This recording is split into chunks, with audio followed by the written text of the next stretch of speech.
I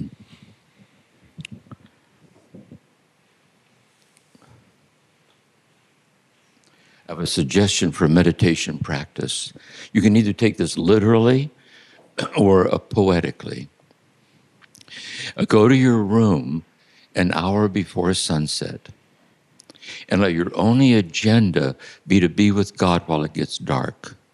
If you go there for any other reason, you may or may not make it. If you go there to figure something out, you might not. If you go there to be virtuous, you may or may not. Go to there, whatever. But if your only agenda is to be with God while it gets dark, bullseye. Take your shoes off, take a pillow and prop it up on a wall on the floor facing an open window and sit on the floor and get comfortable and put your head back against the wall and sit there and sit there like that and for 1 full hour after it gets dark. See? You'll find yourself wanting, don't put on any How to Be with God While It Gets Dark mood music. Don't take with you your copy of How to Be with God While It Gets Dark in 3 Easy Lessons. You'll find yourself in your mind. See, it's the unrelenting sovereignty of day's end. No one speeds it up and no one slows it down this way. And you just sit this way. You'll find yourself running away from the sovereignty because you can't bear the nearness of the unexplainable. And every time you go running, you realize you keep coming back again. You keep coming back again, unexplainably this way. And it gets darker, darker, darker. And an hour after it's completely dark, your back hurts, your butt hurts, your leg hurts. You've been bored 10,000 times. And you're sitting there alone in the dark.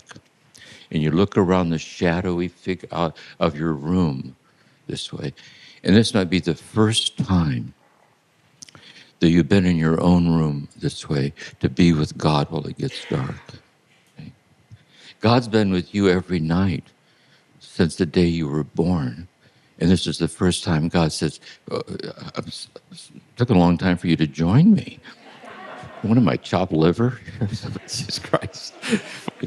And you look around the room, and the shadowy outline of things, your shoes by the door, the coffee cup on the table with a spoon in it, everything has a hallowed, kind of holy, like a mandala of divinity in the configuration of things, unexplainably this way.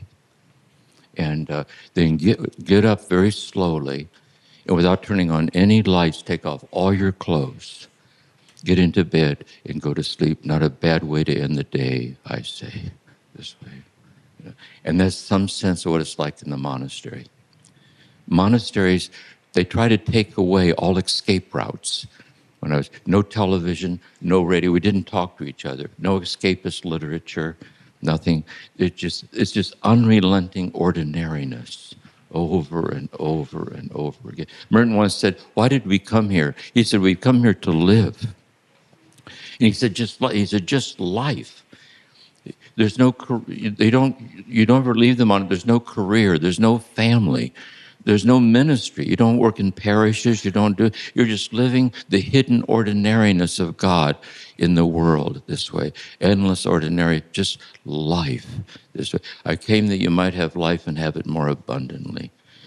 See, and so you realize when Jesus said, "I've come that you might have life and have it more abundantly," the life he was speaking of is a life that is at once God's and our own, and is realized unexplainably in your heart this way. Thomas Merton had insomnia, and he's lying on his bed. And he says, suddenly the bed becomes an altar, and in a distant city somewhere, someone is suddenly able to pray. And we're all interwoven with each other this way. If you're suffering from something, we're all suffering from something. It's important to know, you should do your best to be freed from that. You really should, medically or psychologically, you really should. But it's also important to know that whatever it is that you're suffering with, to know you're not the only person suffering from that. Right? that all over the world there are people suffering from what you're suffering. So we're woven together in our, we belong to each other in our suffering. Our suffering doesn't belong to us. See, our suffering, and so it's empathic empathy with the human story this way, that we're not alone, we're woven together. And here's the big thing too.